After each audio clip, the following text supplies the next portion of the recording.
जय हिंद दोस्तों, सैनिक समाचारों में आपका हार्दिक स्वागत है। आज बात करेंगे जबरदस्त तीन खबरों की, और तीन खबरों में सबसे पहले कवर करूंगा आपके पास पे और पेंशन का रिवीजन, यानी पे पेंशन रिवीजन करा सकते हो। यदि आपकी कम है तो ज्यादा पीसीडीए ने एक लेटर जारी किया है, उसको साथ शेयर करूंगा। और दूसरी बात, बड़ी बात करूंगा, जो आपका treatment on ECHS beneficiary on cashless basis, इसके ऊपर जबरदस्त एडवाइजरी है। लताड़ लगाई कि कोई भी जवान हो, जेसीओ अधिकारी हो, उसके बच्चे हो, वो कैशलेस ही उनका ट्रीटमेंट होगा। और सभी हॉस्पिटल्स को हिदायत दी, इंस्ट्रक्शन दिया, जरूर आप इसको पढ़ेंगे।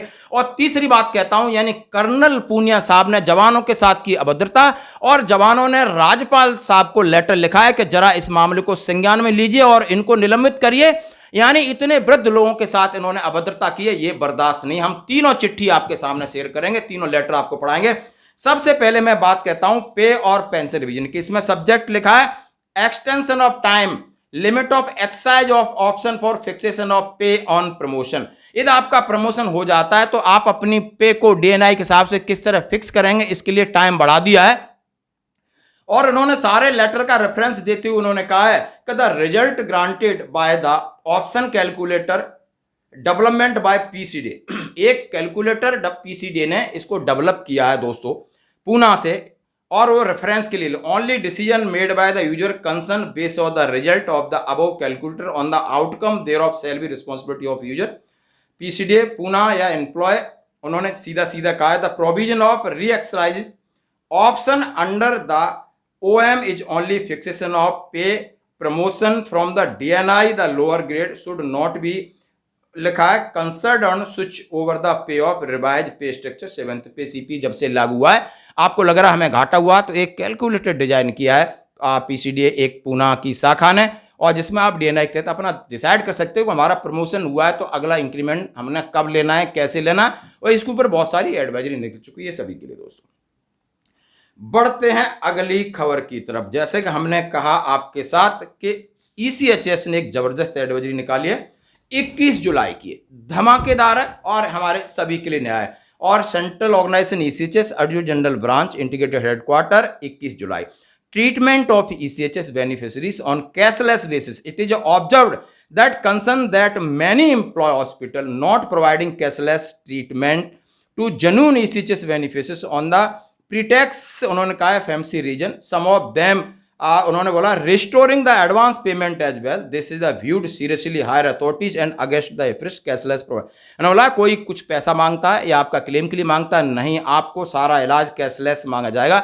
उन हायर अथॉरिटी के पास ऐसी शिकायतें पहुंची और जबरदस्त उन्होंने लिया है। It is intimate that there is no provision of advance payment of MOA and hence all employ hospital are required to adhere lay down guideline not cause necessary harassment of ECHS beneficiary. आपका पैसा लगेगा, आपका ये होगा, इस तरह harass नहीं किया जाएगा किसी भी मरीज को जो ईसीएचएस में जाता है। उनके लिए सीधी गाइडलाइन जरूर की है उन्होंने। जितनी पॉलीक्लिनिकें और आपकी जितनी क्लिनिकें requested to complaints against empanelled service to viewed very seriously. यदि कोई इनपैनल्ड हॉस्पिटल्स हैं इस तरह की परेशान करते हैं जवानों को या जेसीओ को, अधिकारियों को, उनके बच्चों को, उनके ऊपर सख्त कार्रवाई की जाएगी। और regional centre are requested to disseminate the same of the polyclinic hospital you are strict complaints. ये सबको बता दिए, सबके साथ डिसेमिनेट कर दीजिए। ऐसी एडवाइजरी का हम स्वागत करते हैं कि पहली बार कोई हमारे हित में और करेक्ट चीज़ें लेकर के आता है कि नहीं, इसमें कोई घोल मोल नहीं है, आपका कोई पैसा नहीं लगेगा और आपका जो राइट है, कितना बड़ा भी इलाज है, वो इलाज मुफ्त में किया जाएगा दोस्तों।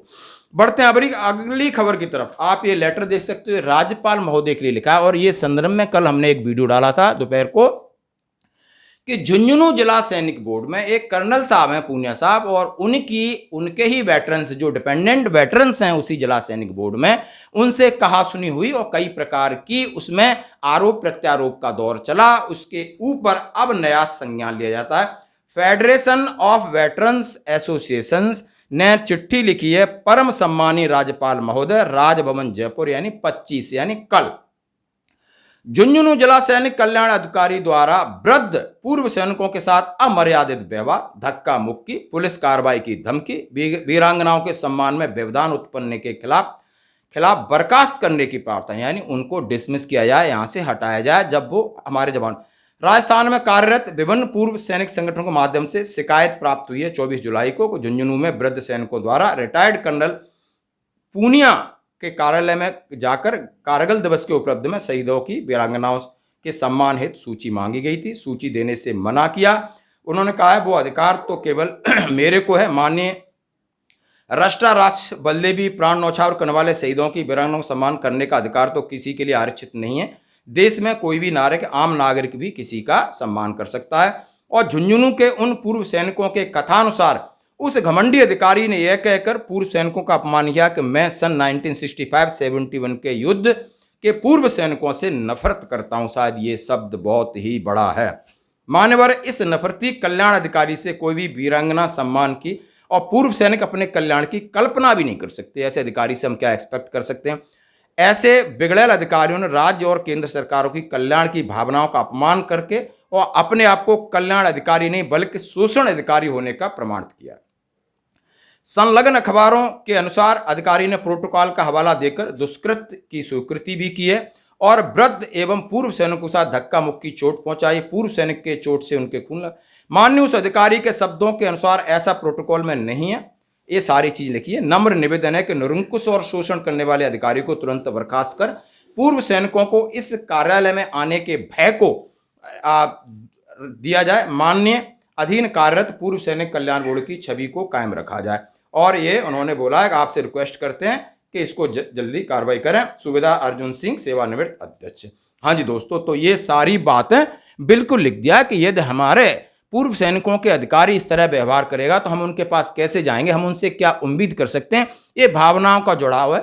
हम एक सैनिक हैं, एक कोई भी जिम्मेदार पद पर बैठा है, सामने 80-85 साल का कोई वृद्ध भी आ जाता है, भले वो सैनिक न हो, तब भी हम उसका सम्मान करते हैं। हमारे राष्ट्रीयता में सिखाया गया, महिला हैं या वृद्ध हैं, हम उनको हमेशा सम्मान करते हैं। और इस चीज़ को वहीं पे इन्होंने समझौता कर लेना चाहिए था, जो भी हुई था। लेकिन ये मामला अब बढ़ता जा रहा है। आज की खबर में इतना ही। बने रही हमारे साथ। जय हिंद।